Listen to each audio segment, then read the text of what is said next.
Right now, the financial consensus is sitting on a comfortable assumption. Traders are betting that inflation is a solved problem and that the Federal Reserve is preparing to cut interest rates later this year. The market is fully pricing in a soft landing. This bar chart compares the consensus Wall Street estimate against the actual April Consumer Price Index.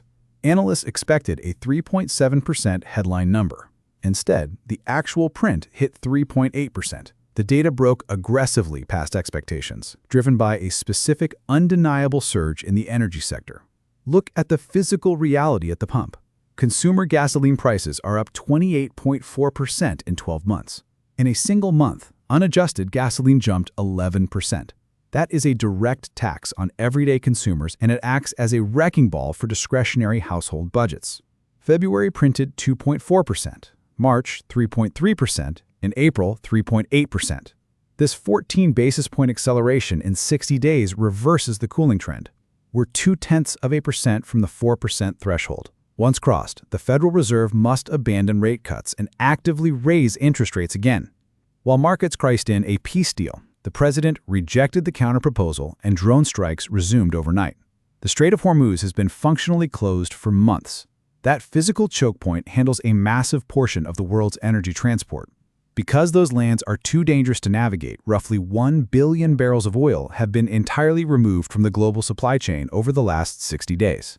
Shipping companies are being forced into longer, riskier routes. The CEO of Maersk recently reported that navigating around the conflict zone is adding $500 million in operational costs every single month. Those 9-figure premiums do not disappear. They are passed directly to the consumer at the terminal. That April data was collected before the most recent military escalation. If oil sitting around $100 a barrel pushed us to a 3.8% print, the rising physical shipping costs will inevitably bleed into the upcoming May and June consumer data.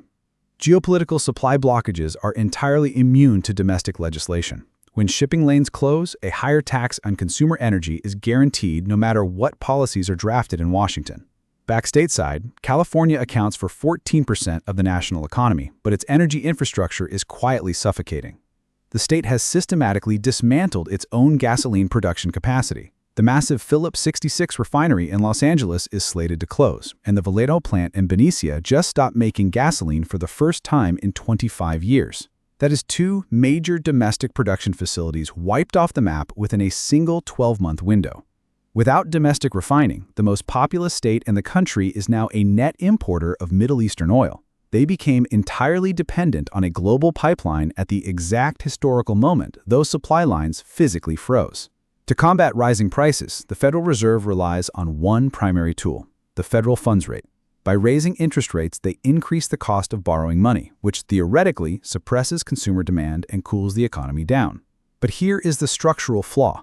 Jerome Powell can hike rates to the moon, but making credit card debt more expensive does not move a single anchored oil tanker through a war zone. Higher interest rates cannot reopen a closed industrial refinery in Los Angeles or repair a global shipping route.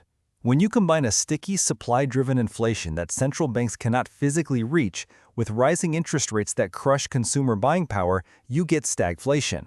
It is the worst of both worlds, and the Federal Reserve has no mathematical mechanism to solve it. The market is about to absorb 4 macro catalysts in the span of 5 days. We have the hot CPI, the incoming PPI data, immediate war re-escalation, and the monthly options expiration, where dealer positioning resets. The Nasdaq is hovering near all-time highs with extreme complacency and virtually zero downside protection. When 4 heavy macro events hit an unhedged, overextended tape, you get a vacuum of buyers. The floor drops out, creating an air pocket. To defend capital, the physical data points to specific asset classes.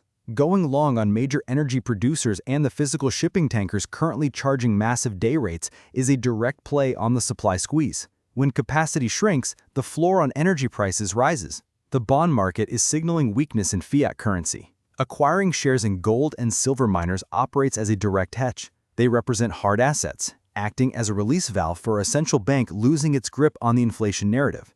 Conversely, consumer discretionary companies are highly vulnerable. When Americans are forced to pay upwards of $8 a gallon just to commute, they immediately cut back on non-essential spending. Mid-tier retail, casual dining, and home appliances are the first casualties. Mechanically, traders are using out-of-the-money put options on the broader market indices. Buying these cheap downside contracts acts as insurance, positioning portfolios to benefit from the volatility of Friday's monthly options expiration shakeout.